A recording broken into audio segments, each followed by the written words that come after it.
Welcome to today's episode of Money Talk with Skylar Fleming. This is episode 49, which means we're quickly approaching 50 and our 1 year mark with episode 52. And I'm super excited about episode 50 next week because we're going to have a very special guest on the episode. But let's dive into what today's episode is all about. We're going to be talking about net worth, specifically how your debts and assets are tied to your net worth. This is going to be an interesting episode with some great points, all centered around net worth. Some of the things we're going to cover today are: what is net worth? How do you calculate your net worth? What does it mean to get to zero? What is the purpose of tracking your net worth? How does financial independence relate to all of this? And I'm going to take and answer some common questions about net worth and how those apply to you and answer those in today's episode. But what's the best way to learn about money and how to help others with money? By talking about it more. So, what can you talk about with your friends and family after listening to today's episode? Well, the money talking points from today's episode are: what is your net worth? Do you know how to track or calculate your net worth? Why do you think it is beneficial to track your net worth? With all of that, let's get right into today's episode.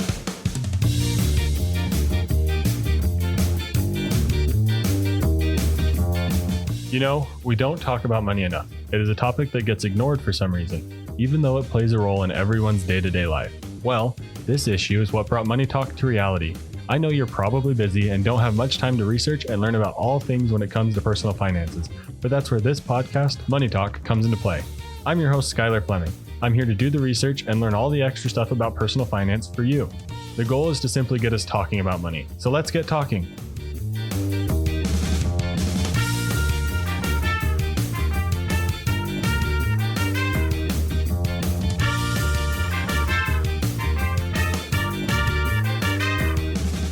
All right, what is your net worth and how do you calculate it? Well, your net worth is how much you are worth, financially speaking. It's the net or final amount of money you have. It can be negative or positive. Negative net worth means that you owe more money than you have. Positive net worth means that you have more savings or more money that you own than money you have in debt. Net worth is all of your assets or all of the money you own minus all of the money you owe or your debts. That's how you simply calculate it. But to keep it basic, let's do some examples. It's all of your savings accounts minus all your loan amounts. It's all of your savings, investments, or any sort of money that is yours and is accessible for you, and all that you have access to minus all of your debts, such as auto loans, student loans, mortgages, etc. So that's a quick introduction about how you define net worth and how to calculate it. It's really simple to think about, but a whole lot of people don't ever bother to track it or figure it out or use their net worth to their advantage. And maybe you have a net worth right now, but what does it mean to get to zero? Let's talk about that next.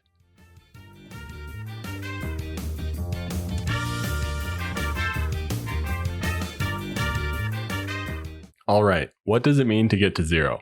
Well, this is a very, very important step. It means that if your net worth is negative, that getting back to zero is getting to zero. It's the point where you actually have enough savings to debt that your net worth is zero, that they equal out, that all of your money that you own minus all of the money that you owe equals zero. If your net worth is negative, this should be a primary goal of yours. It's a very important step towards the next part of supercharging your savings. You can still have debt at this point, but it means that you're starting to have more money than you owe than own, or vice versa. Sorry about that.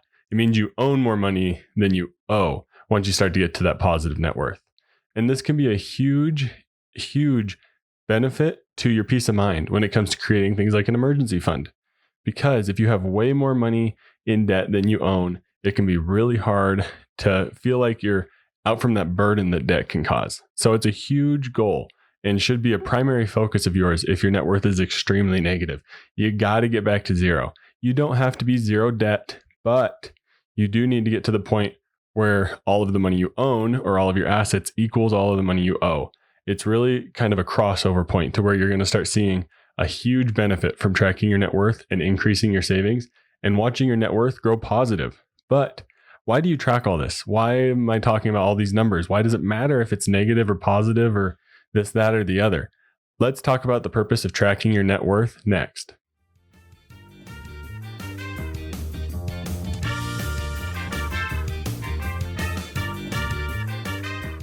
What is the purpose of tracking your net worth? Well, it gives you an idea of where you're at. It helps you build a roadmap and understand where your financial life is currently at. It helps a whole lot when it comes to the emotions of saving money for the long term and getting out of debt in the current term.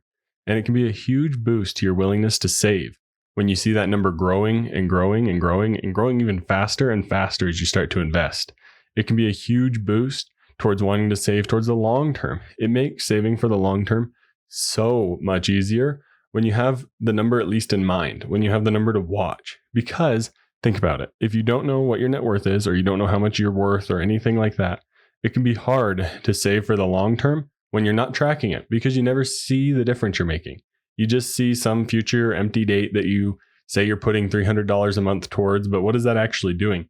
Your investment account goes up and down, but what is it actually doing in the long run? And tracking your net worth can help you with that a lot. And in terms of financial independence, you can never really know if you're financially independent or not if you don't keep track of your net worth. But what does net worth and financial independence have to do? Let's talk about how they relate next.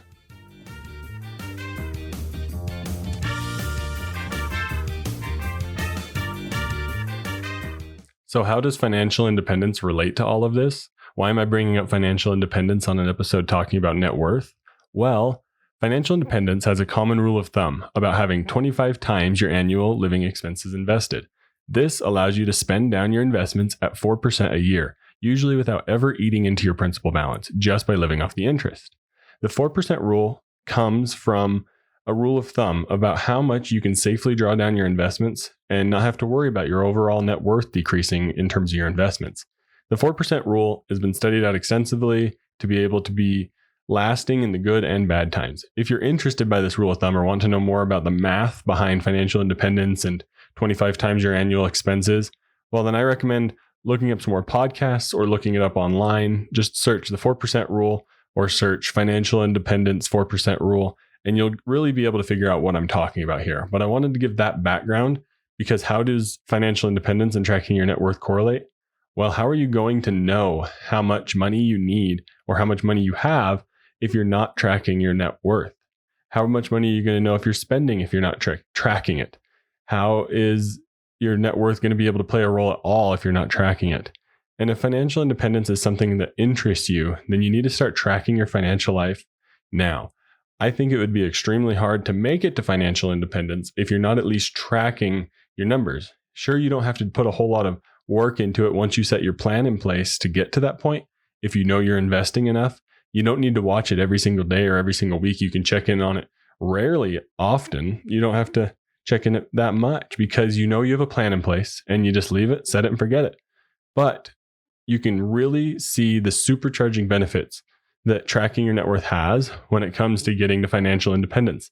Because I promise, as you start to see you cross that $0 threshold, if your net worth is negative, or as you cross like the $50,000 or $100,000 marks, once you start to see compound interest working, it blows your mind and makes you want to save so much more money because you're like, wow, this money that I'm just throwing at this account is doing this in the long term. Let's keep pouring it in there. And it allows you to save a whole lot quicker and a whole lot easier when you're actually tracking your net worth. But you probably have a lot of questions about net worth. What are some of the common ones that I hear? And let's go over those and answer those next.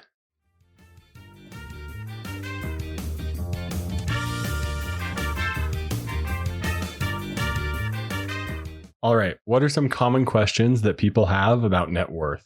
Well, one of the first ones is, how can I start a discussion about net worth? And my points to that would be, let it happen naturally. Don't just force it down people's throat because then it makes everyone uncomfortable.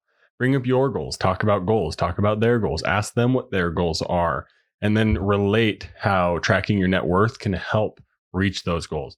Talk about how much money you need to reach financial independence, because that won't seem like you're bragging about how much money you have, but rather you're looking at this very large number, most likely in terms of financial independence. And then you break it down to talk about how you can reach that. And then you can even bring up your current point. So a discussion about net worth can be a really hard one to have because it can invoke a lot of emotion, especially if you bring it up and you have a positive net worth and the person you're talking to has a negative net worth. That can be very hard because it might feel like a judging type situation.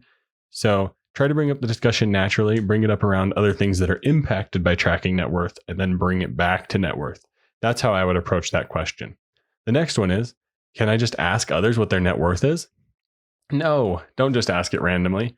If it comes up in a conversation, don't be afraid to ask if it naturally comes up in a conversation, which will be rare, but ask people if they have any tips or thoughts surrounding increasing their net worth, or ask how they balance debt and assets. Ask how other students in college might be managing their student loans. Ask how other people getting their first mortgage are managing the adjustment to paying a mortgage and property taxes. Don't try to just impose your tips and tricks on their life. Odds are, if you're listening to this podcast, you pay more attention to personal finance than the majority of everyone else in the country. There's very few people actually listening to personal finance podcasts. That's why there's room for so many people to have one and so many people to talk and share their opinions. But don't just shove your tips and tricks down someone else's throat. It will seem like you're judging them and ridiculing their financial decisions, which no one likes. You won't like it if someone comes up to you and says, you're doing this wrong, you need to do it better, and neither will other people. So just try to open up a natural conversation. And then the next one that I've heard often is, I want to share my growth and success, but I don't want to sound like I'm bragging. What can I do about that? How can I manage that discussion? And this one's a really hard point, because I think painting it through a lens of showing how hard you've worked instead of just saying the milestone you hit helps a lot. A few months ago, before my wife started PA school, we were really cruising in terms of saving towards PA school. And we hit a really good milestone that we were proud of in terms of our net worth, because it really helped with saving for PA school. And I wanted to share this with my friends. So I made sure to share how we'd been working really hard to save towards PA school and making that the focus, and then share the milestone we hit and how that helps us a lot. So instead of just saying, oh, I hit $100,000 in our investment account, and then leaving it at that, say, we've been working really hard towards this goal of financial independence. And then it becomes a discussion about financial independence and not so much net worth. Because I don't think there's a whole lot of situations where you need to be discussing and comparing just how big your bank account is. So try to share a story instead of just the numbers and success. Share a story about the impact that saving this money has had on you, how it's made it easier to find a new job because you don't have to work. You can take a break between jobs instead of immediately finding a new job. So share the story instead of the exact numbers. No one really likes the numbers because they bore everybody and it can feel like you're judging. But next, let's wrap up today's episode with some great news and some great tips on tracking your net worth.